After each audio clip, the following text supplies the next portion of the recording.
Hello, how you guys doing? Hope you're doing well. Um, I'm doing fine. Haven't did a video. Been doing a little quick video comedy videos.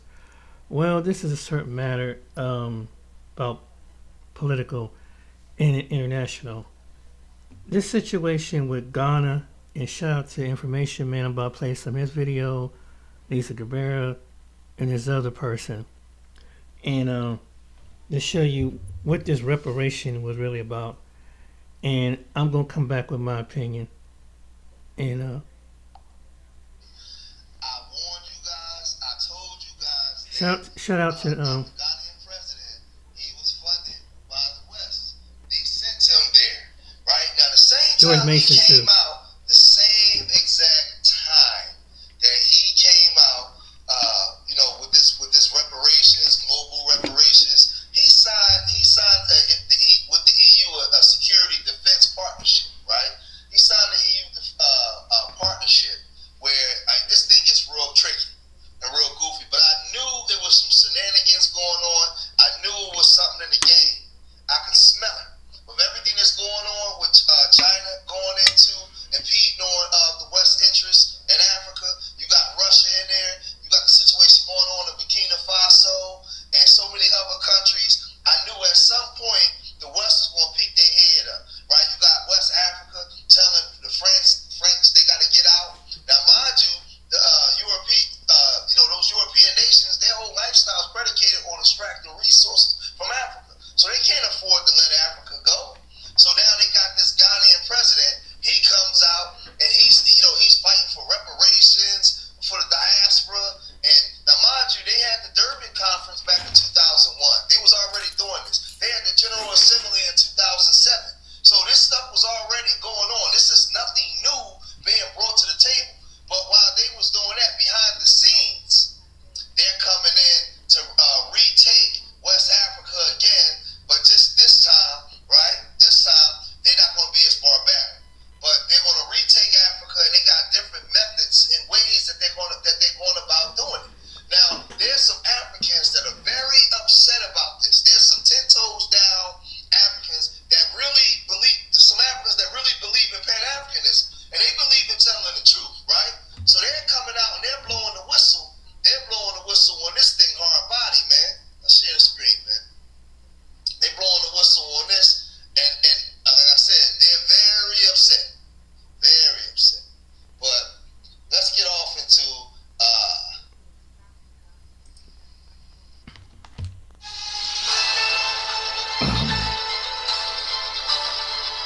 this week only a puppet. YouTube. But let's get off into some of these things that the Africans are talking about in regards to this deal. Ghana has betrayed Africa. Ghana has betrayed Africa, folks. I brought you a story yesterday, which Ghana has betrayed Africa. Ghana has betrayed Africa, folks. I brought you a story yesterday, which was praising John Mahama, the president of Ghana, for going to the United Nations to put forward a UN resolution about slavery, which was passed by 123 nations, 3 abstentions, 57 abstentions, 3 no's.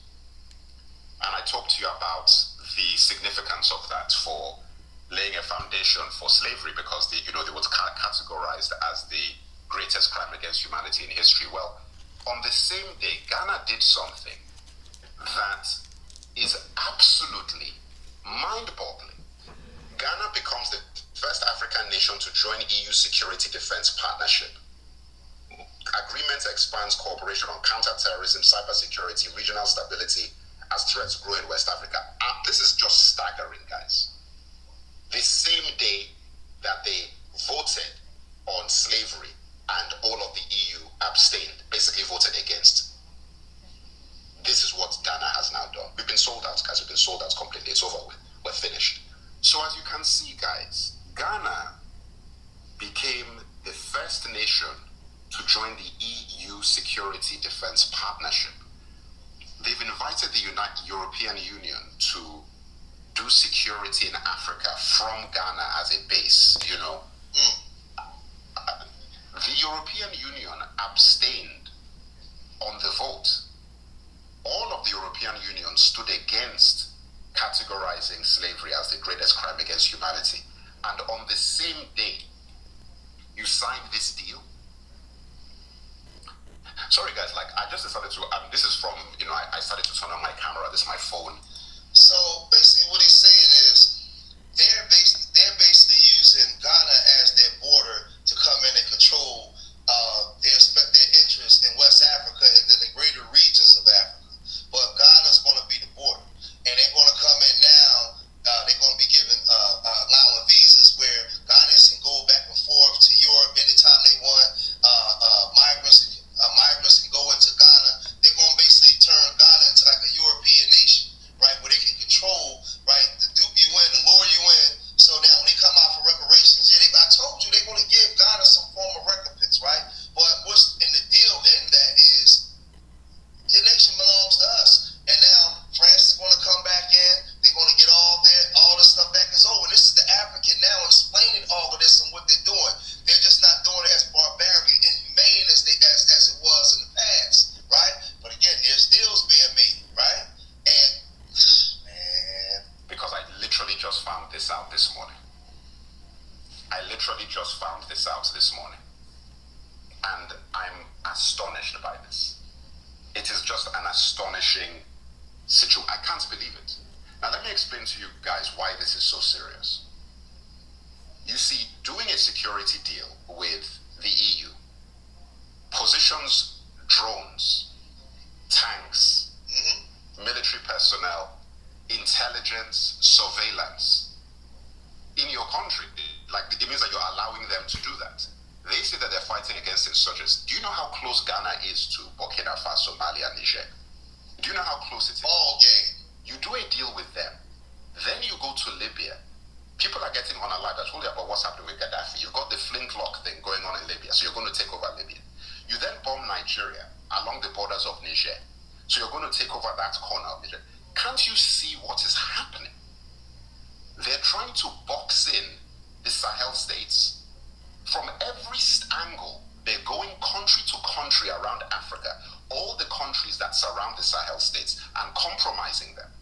Doing deals with these presidents, they put Nigeria, Ghana, Libya. I don't even know what's left.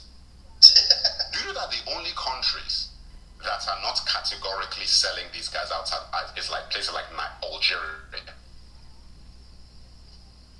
I mean, we can talk about nothing. And I told you guys he was compromised. He ain't coming out here on his own doing jack crap. No, man. He's bought and sold, man. But I ain't gonna get. It's gonna get real juicy. Africa, but the only country that is bordered with Niger now and the Sahel countries that has not outwardly come out and said that we're now working with France or the EU to play guys out is Algeria. And listen, who knows what's really going on in Algeria? Listen, dudes, I don't know what to tell you, but I believe that the whole thing that's just happened with the slavery thing was a play to distract you from this. Yeah, of course it was. Because this story is bigger than that story. They did it on the same day. Do you know what it means for the European Union to vote against you on the same day that they then sign a deal saying they're coming to protect Africa from terrorists and insurgents? He just signed over the country to the EU, and they're saying that they're coming in to help from terrorists and insurgents. No, they're coming in to get them resources, man. But now you sign a deal with them where we're going to help develop your country, and you can be a part of us, right? You can be a part of us, but what's in it for us?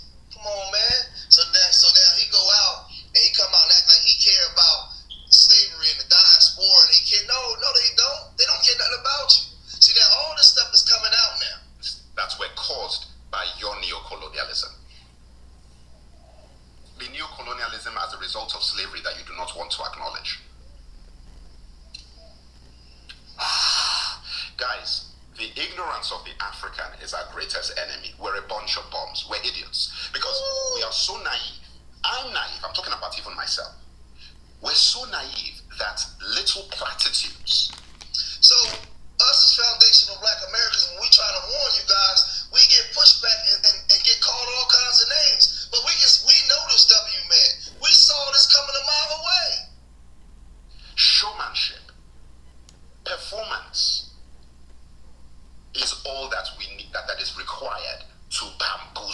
Africa. Dreaming of a custom home that's exactly how you want it? At America's Home Place, we've been building homes your way. Issue.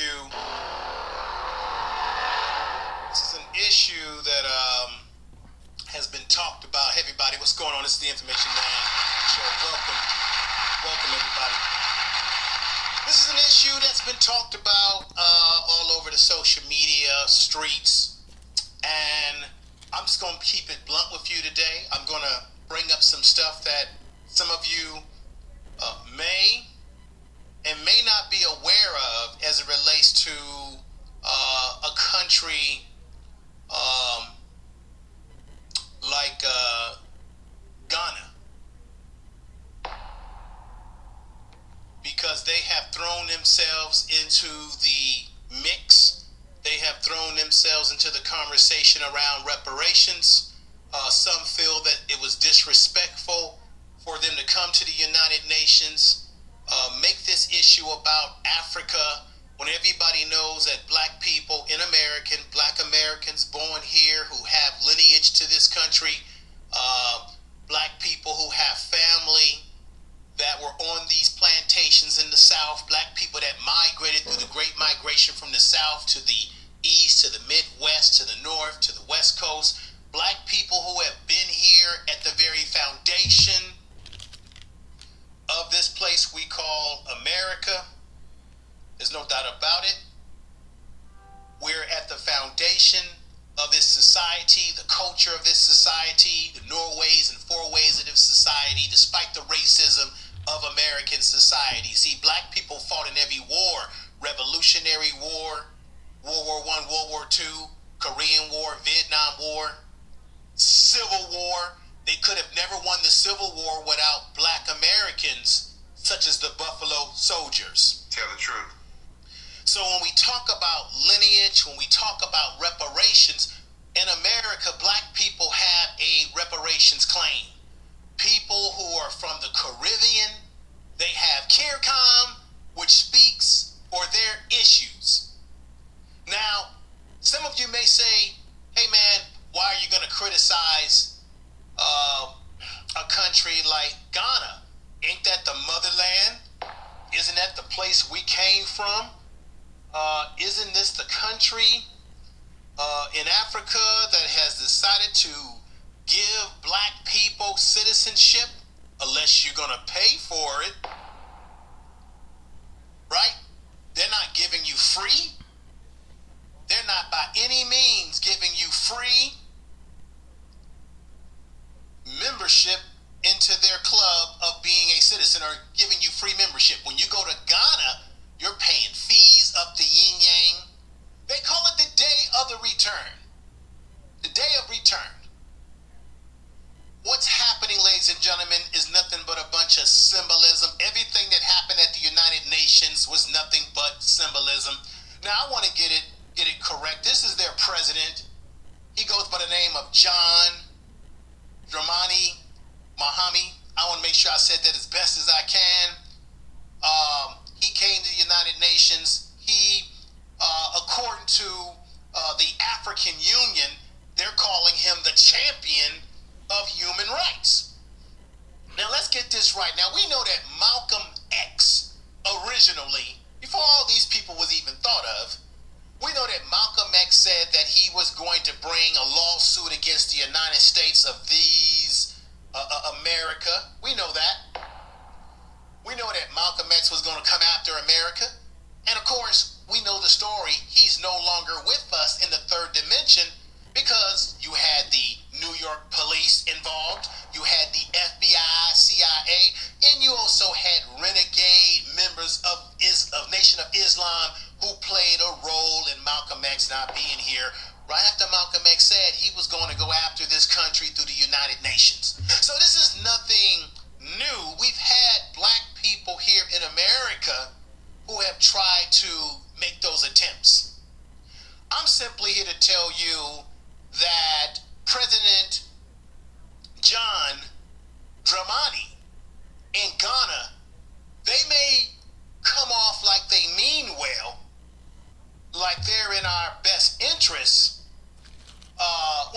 to reparations and what has happened and the atrocities that have happened to ancestors that came from the Middle Passage, ancestors that came from the Western Hemisphere of Africa. But let me let you know this right now, and let me say this very loudly,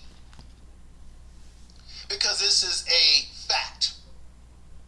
You see, these are the individuals that were involved in the trans-American slave trade. You had the Portuguese. It isn't a coincidence that that's one of the countries that turned down the resolution.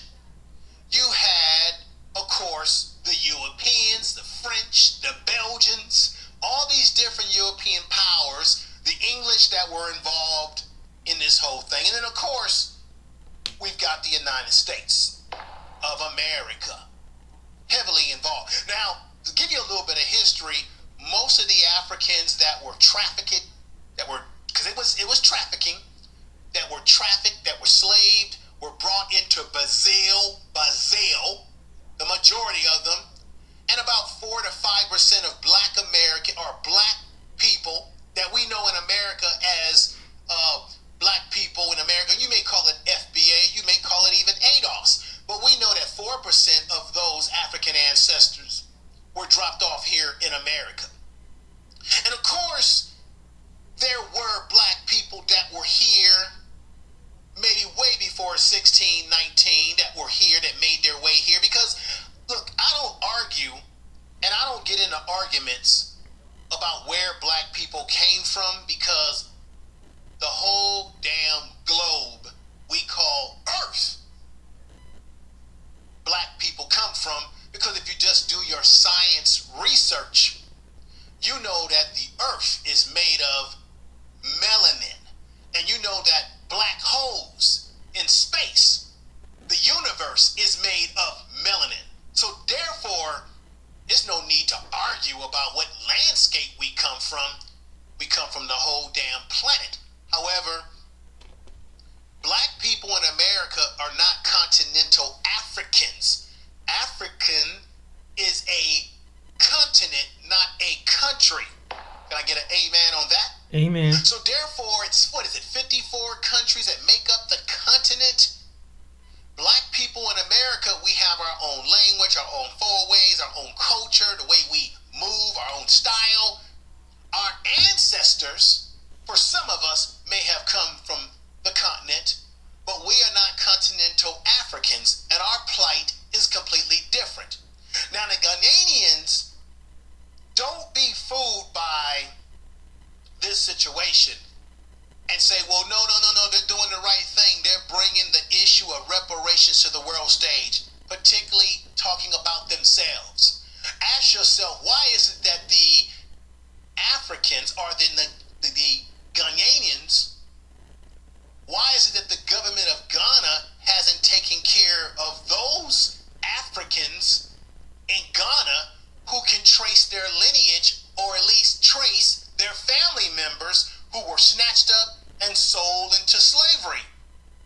And let me get this straight too.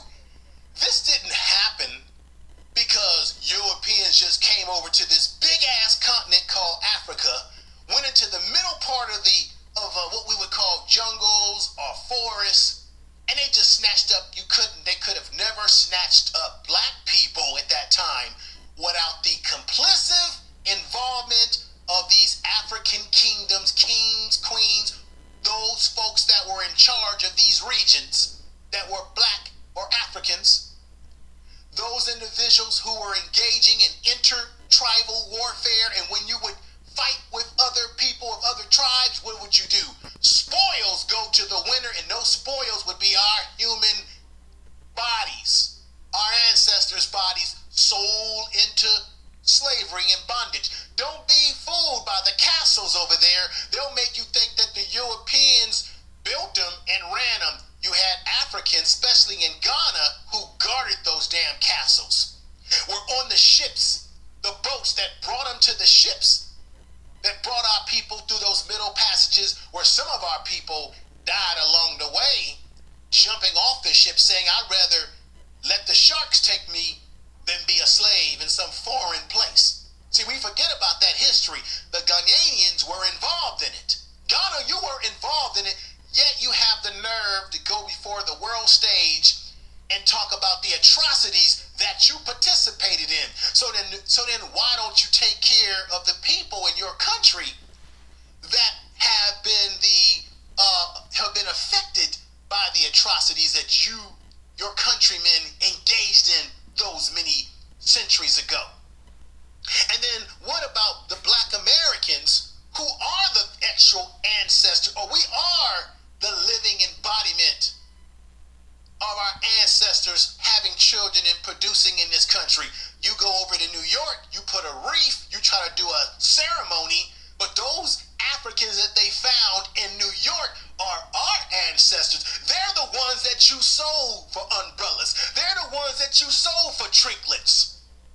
Yet you all run over here, tell us how more educated you are, you're running this country because you can't get it popping off in your country, where you've got infrastructure problems. And this is the very reason why, ladies and gentlemen, that Ghana, along with their president, is doing this grift. This is the reparations grip. They're trying to change the narrative from black Americans because why? Ghana's got economic problems.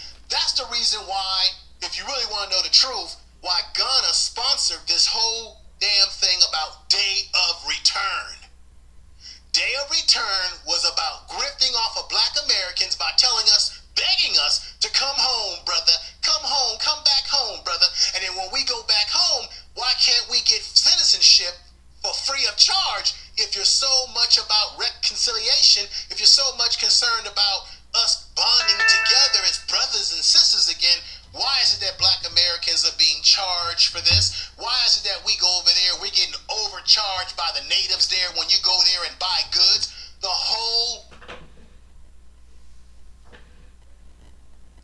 Day of Return was an economic grift on black people. This reparations thing is an economic grift. Let me tell you why Ghana's really doing this. I got lots of video footage for you today because they've got economic problems. Let's break down their economic problems.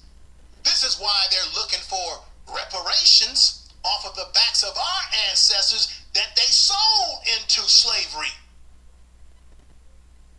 Ghana, as a country, has financial problems, ladies and gentlemen. They got problems, and we're going to talk about it. This man, their president, came over here because they want to get a big bite of the apple.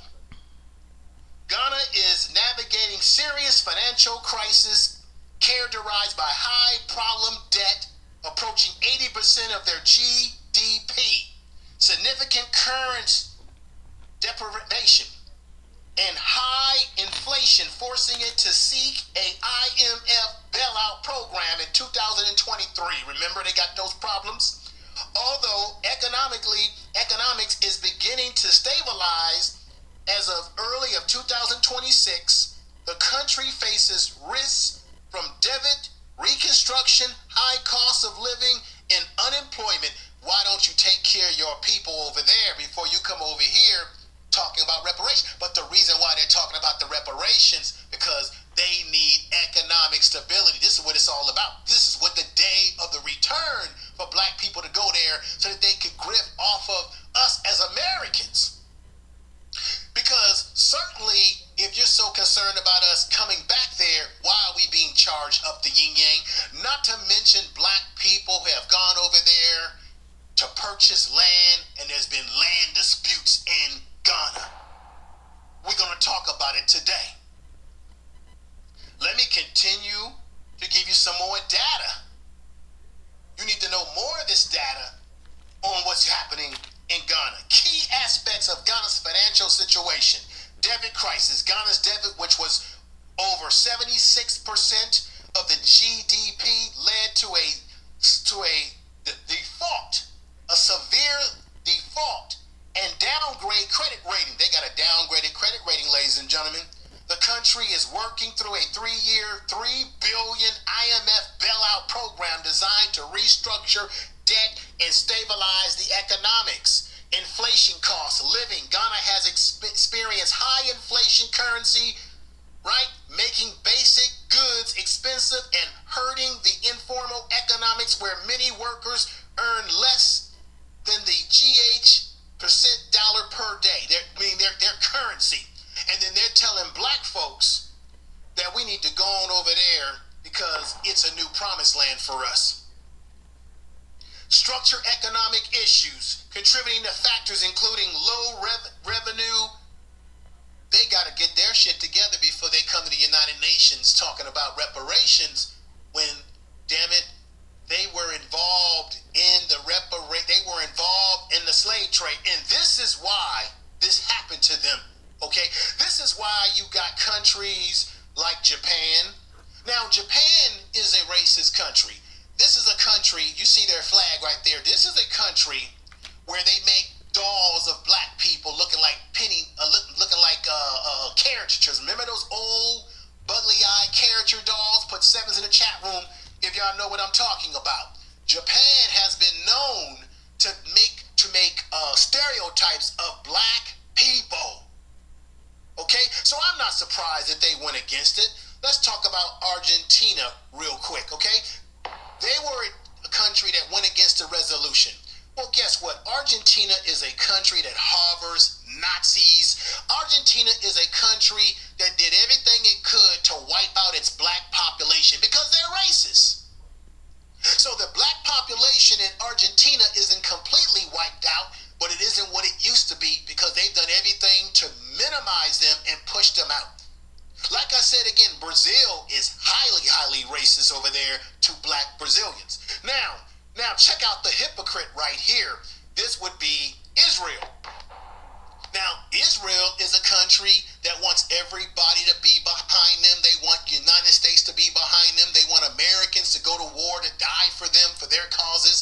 This is a country that gets reparations from the United States and other countries, and their Holocaust didn't even happen here. They're getting money that we as black Americans have not gotten. Okay? And they voted no against the resolution. And they are people that will tell you that they had their people's lives taken in the World War II. What's going on, Mr. DJ Music? $2 super chat. Thank you, brother. I appreciate that. Upload your videos to YouTube. Upload to... Yeah, so you get the message, right? So let's go to Ms. Cabrera's channel, and we're gonna sum it up with the last one. I'm gonna make this 45 minutes.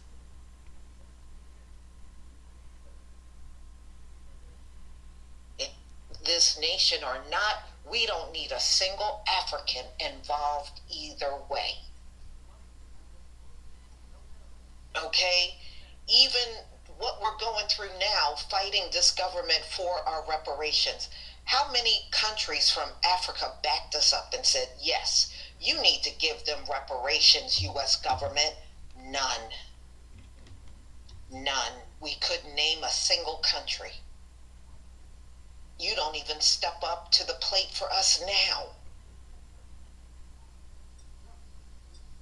No, we are fine. In fact, y'all come here to get your education. So common sense should tell you we don't need y'all speaking for us on any level at this point.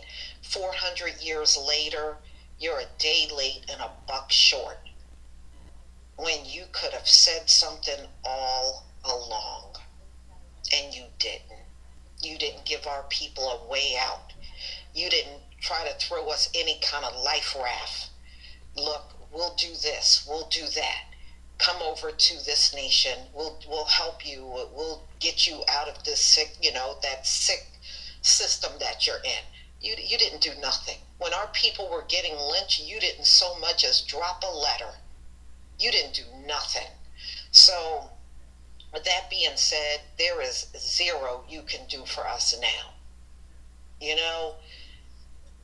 I feel deeply offended that you are trying to use us to pad your pockets. It's deeply offensive. So y'all, Let me go ahead and share my screen so we can get started. Yeah, they owe us money. You damn right. Facts only. You ain't never spoke a lie. They owe us. If anything, you should have been up at the UN asking what is the best way we can send money over to America for slavery, for the communities that were enslaved. If anything, that's what you should have been up there for. Thank you, Tracy Jones, for the super sticker. All right, and your support for my channel. Let me share my screen.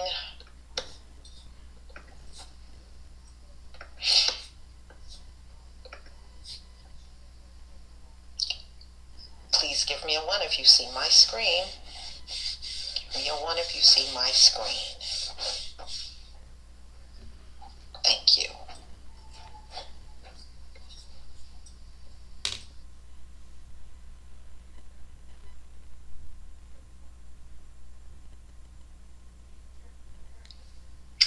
As an African, born and raised in Africa, I want to set this record straight.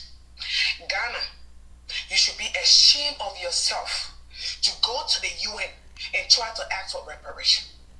Ghana, you're supposed to be compensating the African American. Your country, Ghana, supposed to be compensating the African American. You're supposed to be compensating the African European, the German European, the French. You're supposed to be compensating them because you, Ghana, were also involved in selling your own people. And for you to go stay in the United Nations, disrespecting the ancestors of the African American who fought so hard for freedom. When they knew nowhere to go, they fought for freedom. They protest, they spoke, they sang songs of freedom. Many days they were nowhere given unto them. How dare you go to the UN to go and ask for reparation? Are you a black American? Are you a black American? Only black American have the rights to go to the UN and make the case to be compensated. Now no African president have the rights because you were involved in studying slavery. And this is some of the reasons why some of the black Americans no longer want to align with us. These are some of the reasons. Because what you're doing right now, Ghana, is you are only telling the world that you'll be embracing African Americans to come closer to you so you can use them as an advantage to benefit yourself. In fact, if there is any country in Africa that's supposed to talk about reparation for slavery, it should be Liberia. Because Liberia was established by free slaves from the US. Who are you, Ghana, to go and stand in the UN and try to ask for reparation? Explain to me. You were involved in selling people.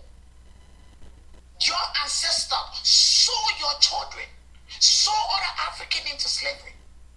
The records are there. You're supposed to be compensating.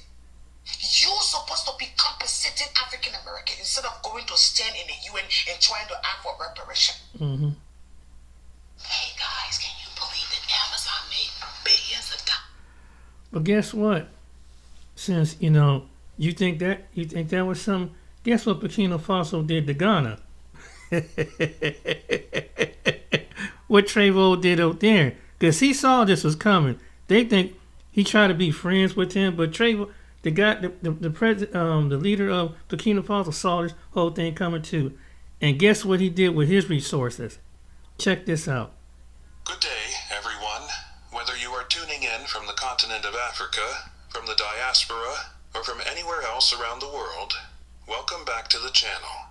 I need you to sit down for this one, because what I'm about to tell you is not just about agriculture. It is not just about trade, or tariffs, or regional economics. It is about power. It is about survival. It is about the ultimate geopolitical weapon in the modern world, which is food. Every single African country will have to answer a very simple yet brutal question sooner or later.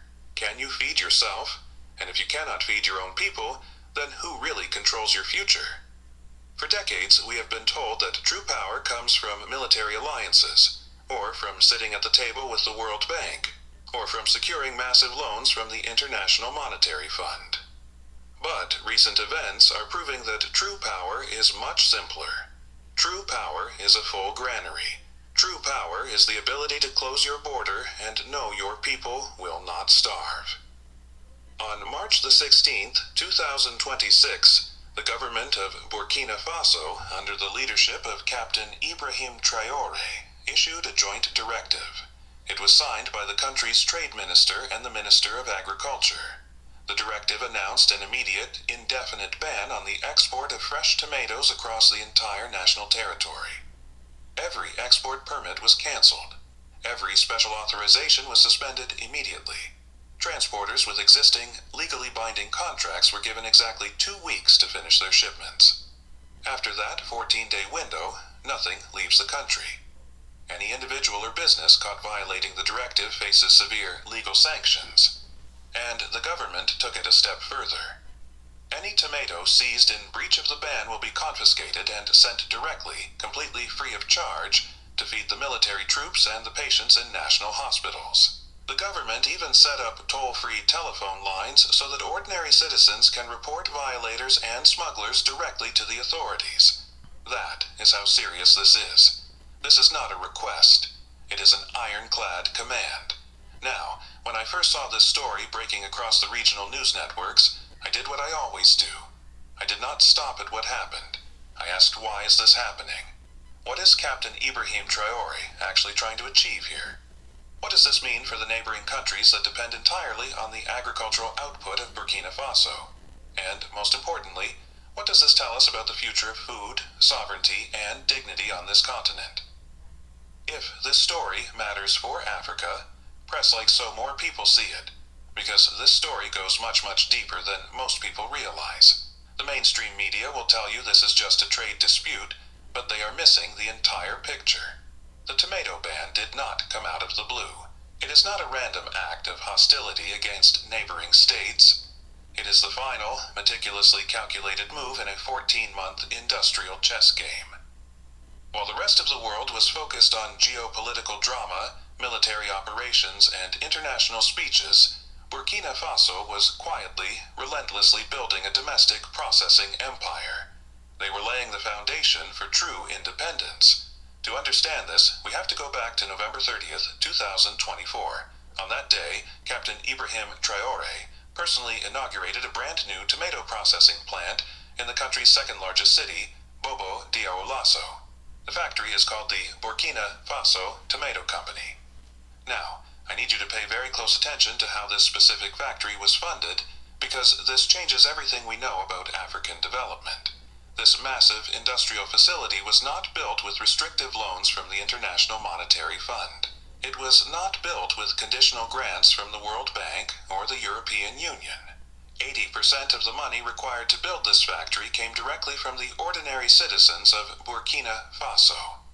They invested their own personal savings into the project through a revolutionary popular shareholding scheme. The remaining 20% of the funding came from the state.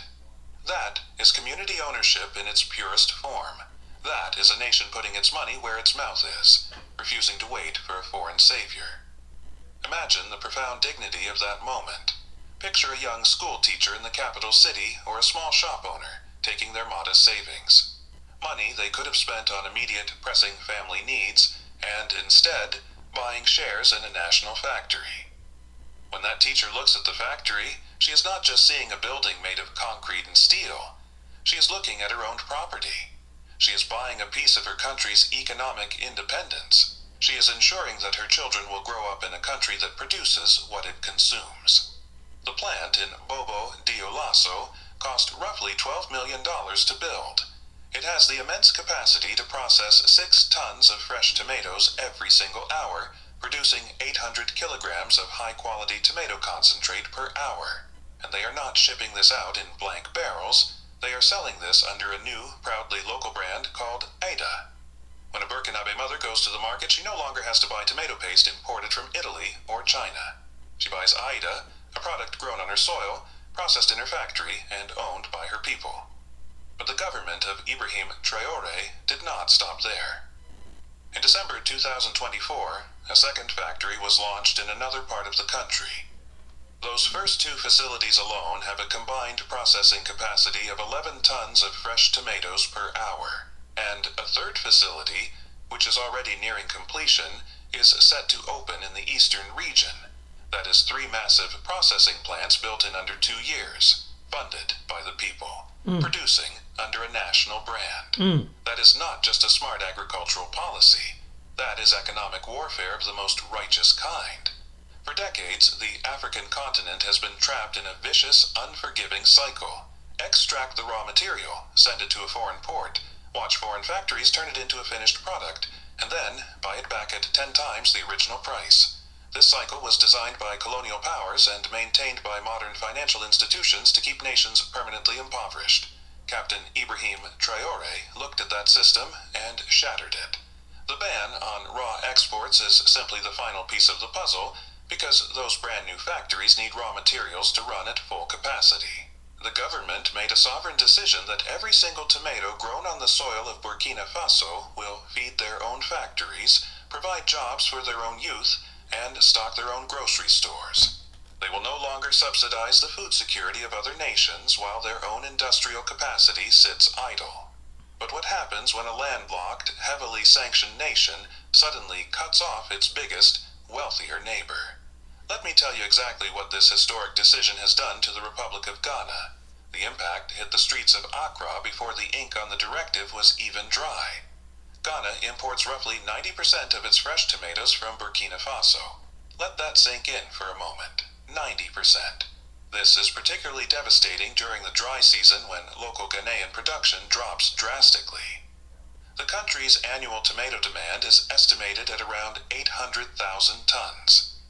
Domestic production has never, in recent history, been able to meet that figure. According to the Chamber of Agribusiness in Ghana, the country loses hundreds of millions of dollars every single year due to this massive import dependency, post-harvest losses, and a severe lack of value addition. Hundreds of millions of dollars flow out of Ghana annually just to buy fresh tomatoes and imported tomato paste. That is not a balanced trade relationship. That is a life support machine. Yeah. And Ibrahim Traore just pulled the plug. In major markets across the Ghanaian capital, and in the country's second largest city, the panic is absolutely visible. It is a crisis of survival for the working class. Picture a market woman who has been selling vegetables for 20 years to put her children through school. She arrives at the market before dawn, expecting the usual massive transport trucks from the northern border to be offloading their goods. Instead, she finds empty spaces. She finds silence. When she finally locates a supplier who managed to get the last shipment across the border, the price is unrecognizable.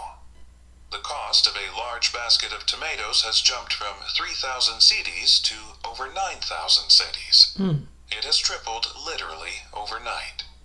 Retail prices for the everyday consumer have doubled, pushing a basic, essential staple completely out of reach for ordinary, hard-working families. Some traders are walking away from wholesale purchases altogether because they simply cannot afford the new capital requirements. Transporters and drivers who built their entire livelihood, their entire family legacy, around the cross-border agricultural route are now sitting idle. Their heavy trucks are parked indefinitely at the border, staring at a closed gate. This crisis is layered on top of existing supply chain disruptions, creating a perfect storm of scarcity. Tell me what you think about this. Comment your honest take below, because... Well. Ghana, does it pay to be a sellout? And go behind, and don't think that he knew what. Oh, this man is very, very smart. And some of the other African leaders, the Nigerian president and the other ones, sellouts. And this man is smart. He's smart, and guess what? He got Russia, China, and some other countries. He got some power backing him up, because that's what they're trying to do now. That's why France want to get at them in Niger and Mali. I think that's in Mali. I think so. Trying to get back at them, but they got Russia backing them up and say you mess with them, and we got other power. They got China, fight some Chinese behind it. And And look how, and and they allow him to run his corporation right. But look what the West have done. In Ghana, to the president of Ghana. Wow. You think he's gonna get around that? And then on Lisa's channels, shout out to their channels. They tell you that there were people, Black Americans went over there, and they say that how they were treated. So you invite people over, and it's a money grab. Celebrities and everything. Just anybody got the money. They don't care about the common man. That if God would bless the common and made the certain Black Americans who are not celebrities, don't have that type of wealth, instant wealth, come over here and come to our land. You just made a bad decision for Black. Now you just show Black Americans not just Black Americans but other people, because I think they probably threw some Caribbean people out, and just because they're foreigners, and then they call the Black American foreigner a white. Just what some Black Americans said. And you come over here, and all it was just to gain and get. And you know what, guys? It's the same thing, that the situation right now, when Black Americans start bringing the thing about reparations, why did the Somalians come with that?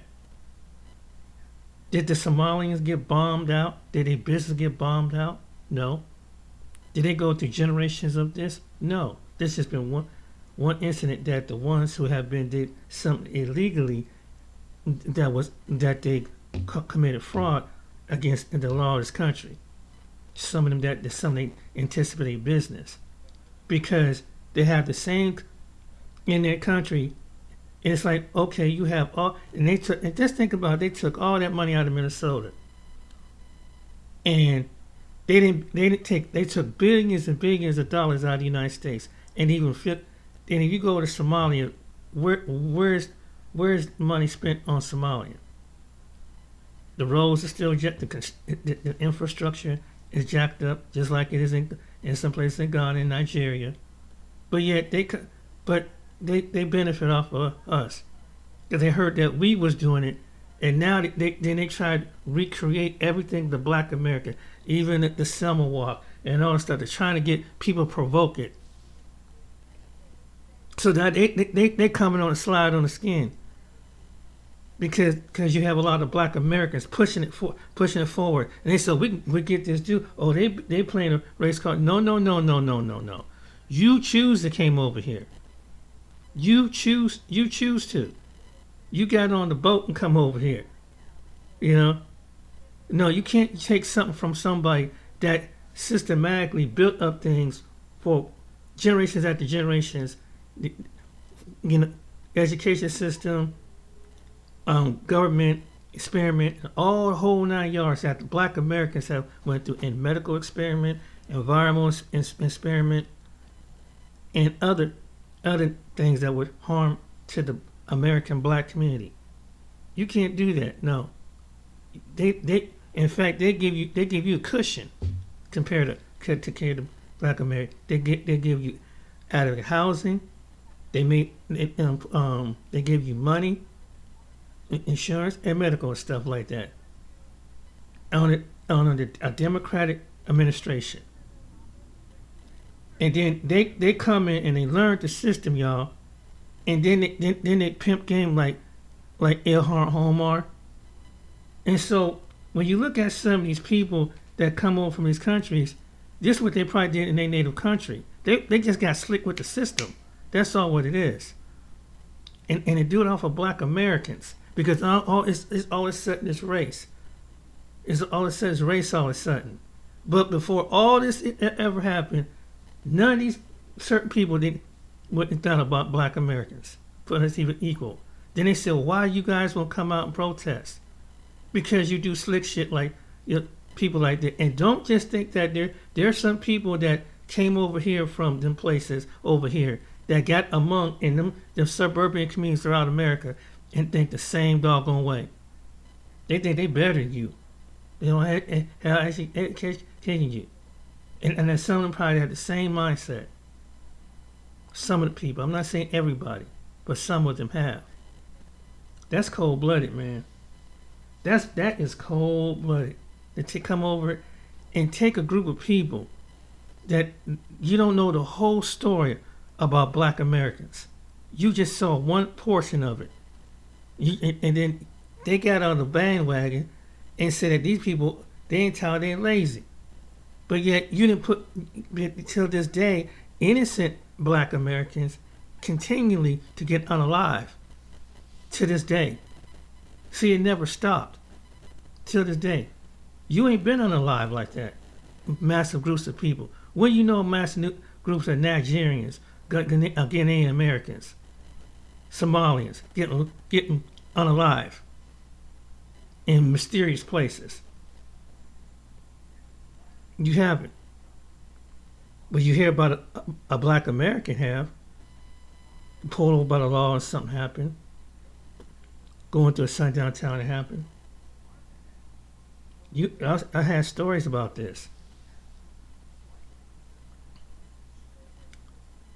And this is it's an opportunity.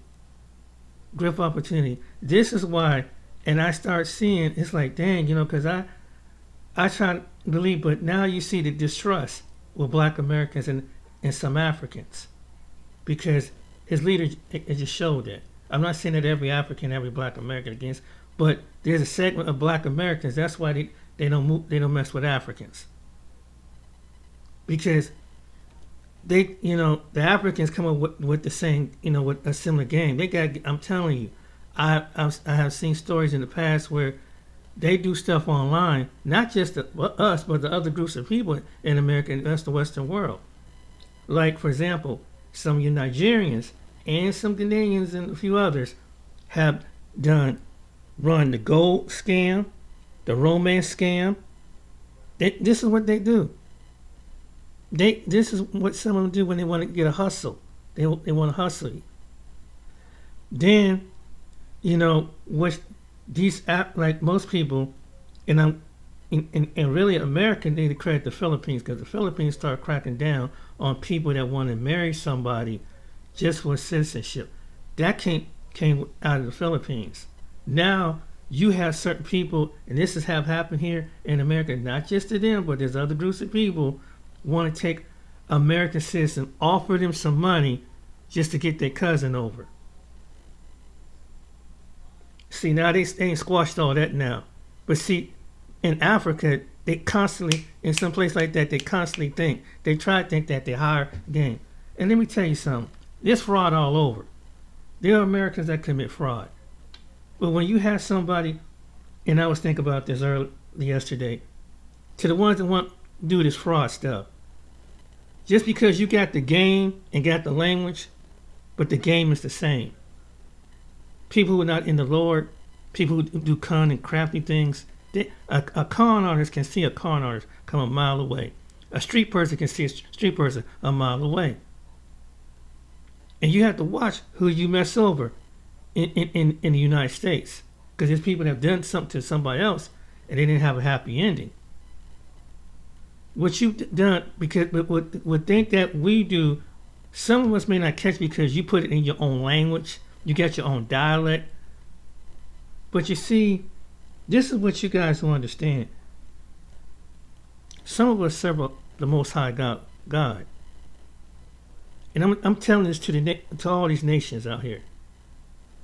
Just because we don't speak your language, we serve a God that speaks all the languages. And he gives us insight to what your language is. Because some of us have a special connection to the Lord as a people. And it's not just from them, from other people too. Do you think because you come over and you can speak your common language, but we see your actions. We see your actions. We watch you. We pay attention. Some of us don't pay attention, but some of us who have learned from the computer, have has studied your country, studied some of your people. We pay attention to what you do. We see how the way you treat each other. We may not understand your language, but we start to understand your body language. We understand your motives and your tendencies. That's all I got to say about that. But yeah, this is the reason why we have this is why some black Americans, if black Americans was going to get reparation against some kind of wealth, Africa, you spoiled it. Ghana, you spoiled it. Nigeria, you spoiled it. Now, if the black Americans do decide to get that instant wealth, they're not coming to your country. If God laid it on their heart and whatever they choose to, because I don't want to go over there. And I'm not saying this can happen in another country, but there's going to be a country that's going to respect us and respect our plight, not just use it as a drip and as a come up. Think about it.